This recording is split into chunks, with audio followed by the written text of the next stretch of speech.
Hey, hi, hello, welcome back to my channel and welcome back to the final round of TBROPOLY for 2022. That's right, next time you all see this board, it will be different. I'll be updating it for 2023 and I'm very excited about those updates. I will be continuing to play TBROPOLY in 2023. I'm not going to switch to a different game like I did this past year, but things will be slightly different and I'll talk about all of that in a different video. Second, you probably noticed that my background is different. I did end up moving my personal library office around a little bit so I could have all of my books together, except my TBR is over there currently. I am considering moving it here. I don't know, I'm still thinking about it. Nothing is final and there really hasn't been a tour or anything, but once I do have things finalized, I most likely will give an end of 2022 tour. As for last month, I had a crazy unexpected month and I'm hoping, dear Lord, that December will be a lot easier because November was rough, which means I actually did not complete TBROPOLY for last month. The books that I still have to read are The Genesis of Misery, the first binding, and The Lost Metal, the new book by Brandon Sanderson. This month was insane. Like, I can't even begin to tell you guys how insane this month was. I think I might have read a total of 300 to 500 pages. I listened to a lot of audio because I was able to do that while doing other things, but physically reading, there was almost none of it done. Instead of taking a punishment because a lot of the reasons why I couldn't read were really good things, I'm just gonna roll over the books into next month. This is the pile of books I was hoping to finish before the end of 2022. I am 200 pages into the Atlas Paradox, so I'm not super concerned about finishing that. But the rest of these I'd like to finish, so I need to buckle down and get some reading done this month, which shouldn't be too bad. I mean, my weekends are a little bit crazy. I don't even think I have a full one that's free at all this month, but I should get a significant amount of time off on the second part of the month. No punishment. I'll just be rolling over those books into next month, which means I will not be using them in any rolls for this month, but I think that's it. So without further ado, here's the board. Welcome to the board. We're gonna start on go once again, and we're gonna roll the dice. That is a 9. So 1, 2, 3, 4, 5, 6, 7, 8, 9. Library book. For my first roll, I got library book. I always love when this roll comes up. I read a lot of library books every single month, so it's just a fun excuse to put them on my TBR. So for library book, we are going to be reading The Spear Cuts Through Water. I saw someone's review on TikTok of this book and I had been wanting to read it, but as soon as they talked about the audiobook for it, I went to my library and I put it on hold, and it should be coming to me in the next week. So it'll probably be one of the first books that I read in December, and I'm really excited about it. It is a fantasy book, I believe. I don't know why, but the person who was talking about it made me believe that it is more of like a modern fantasy. So I'm gonna have to see about that because I'm not usually a fan of those, but everything else they talked about sounded amazing. And it's about this god person who has been captured by their people, and these two unlikely heroes release this god woman, and she goes on this grand adventure to end the oppression of the people. I know it's dual timeline. The summary doesn't quite explain the dual timeline, but I know that from the review that I read, and I know from the review that I read that the audiobook is the way to go. I'm not gonna look up anything else about this book, and we're just gonna hopefully hope that I really like it. Second roll, we have 4. 1, 2, 3, 4. Non-reading prompt, and we have read 50 pages in one sitting. Up next, I got read 50 pages, so that's actually really fun because it means that all I have to do is at one point or another throughout the month sit down and read 50 pages kind of all at once. I will allow me to read it like 50 pages through one whole day, so I don't have to like not take a break within the 50 pages, but I have to read 50 pages, and hopefully I will be vlogging a lot of December, so you'll be able to do this with me, or maybe we could do like a sprint. I would like to do a couple of sprints in December. So either way, hopefully you guys will get to see me accomplish this one. Roll number 3, 11. 1, 2, 3, 4, 5, 6, 7, 8, 9, 10, 11. 11 is odd. So we have book less than 300 pages. For book less than 300 pages, I decided to go with Shudder. This is another one that I have had on my TBR for quite a bit, and recently I found out that it was written by an Indigenous author, and so I put it on hold, and it also should be coming to me very shortly, and I'm really excited about that. And this is going to be like a crime thriller about this woman named Rita, who is a crime photographer, and she seems to be the best of the best, but she has a secret, and that is that she can see ghosts, and the ghosts lead her to the details that she needs to photograph. And I think there's going to be something where there's going to be an issue, blah, blah, blah. We've all heard there's a psychic, or there's one person who can see ghosts and they solve crimes together. Like we've read that before. We've seen that TV show before. I'm excited to give this one a try and see how it's done a little bit differently. Our fourth roll, we have 8. 1, 2, 3, 4, 5, 6, 7, 8.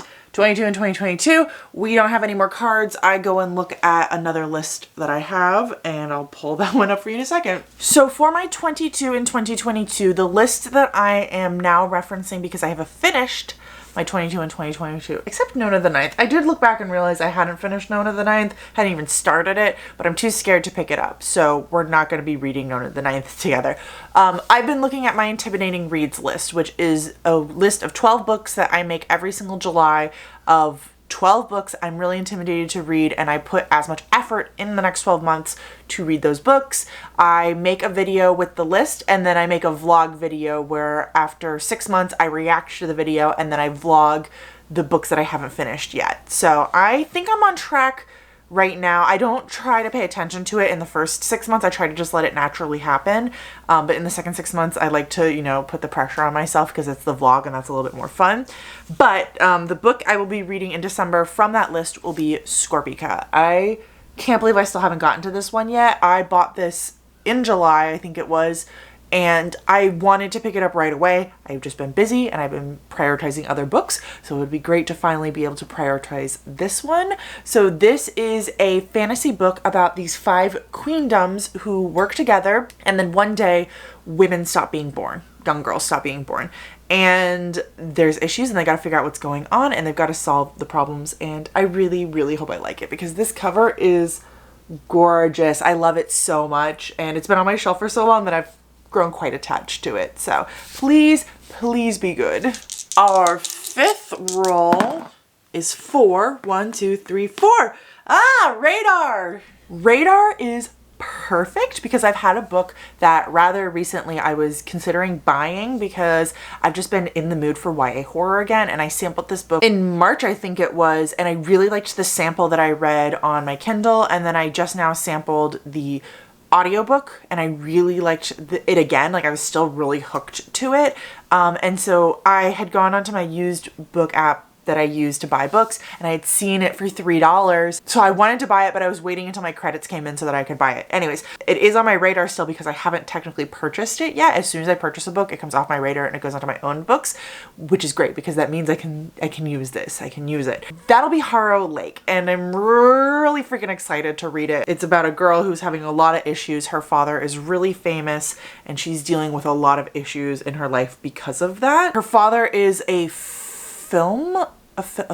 director, I believe, and she comes in and finds him dead one day. And because of that, she is packed off to go live with her grandmother who lives at a place called Harrow Lake.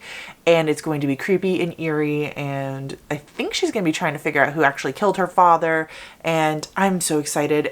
I really enjoyed it from the beginning. What I read, it has low reviews on Goodreads, which is how I usually enjoy horror, and it's a YA horror, which is one of my favorite genres, and I'm so psyched. And the 6th and most likely final roll is 8. 1, 2, 3, 4, 5, 6, 7, 8. Buddy read. For buddy read, there's only one buddy read that I am doing this month. I am reading this with my book club, but that didn't come up. It came up with buddy read instead. So for buddy read, I'm going to be reading The Corpse Flower. and this is a translated book. My friend and I were looking for books online that people said reminded them of Karen Slaughter, and this was on a list that people recommended if you liked her books. And I also noticed when I was like looking at the summary, it says it's also for fans of Gillian Flynn. And when I was like reading the summary, it reminds me so much of, which book was that by? It's not Sharp Objects. It's Dark Places. The summary reminds me a lot of Dark Places. Summary says, I'm going to read this to you, like bits of this to you again. We are following a young journalist who one of her sources has been caught lying, and so she is about to lose her job because of that. But then she starts getting these unexpected letters in the mail from a killer confessing and kind of giving her clues about the murder that they committed. It's in connection with this murder that happened 3 years ago to this young girl, and they think this one particular person did it, but most likely that person is not actually the killer. Our main person, who is a journalist, has to go back into her past and confront the darkest parts of her past, confront someone she swore she'd never see again. I hope I like it better than Dark Places, because Dark Places was like meh for me. But I love Karen Slaughter, and we were both really excited about that, and I gotta get my hands on it. I like having a really hard time finding this book. Those are all the books that I'm planning on reading because of TBROPOLY in the month of December. That was really nice to me. That was like nicer than normally. I got 5 books, and of those 5, all of them, I'm excited, like genuinely excited about all of them. And only one of them is physical. So that should be good because that means I can really get through this stack this next coming month. I'm going to be reading this. I'm going to be reading that stack. There's one other book that I'm really hoping to read in the month of December, and I'm hoping to do a specialized vlog for it. And that is The Adventures of Amina al-Sarif. Or Sarifi. I'm still trying to figure out how that is supposed to be said. This is Say Chakrabarty's newest book, which is coming out in 2023, and I'd really just like to get to it in December. If I don't, it'll be on January, and that'll be not a huge deal, but I would like to try to read it. Those are all the books that hopefully you'll see me reading over the month of December. I hope you're having a good time. I hope December treats you well. I hope your TBR is manageable. I appreciate each and every one of you. I don't remember how my outro goes, but until next time, I'll talk to you in the comments. Bye!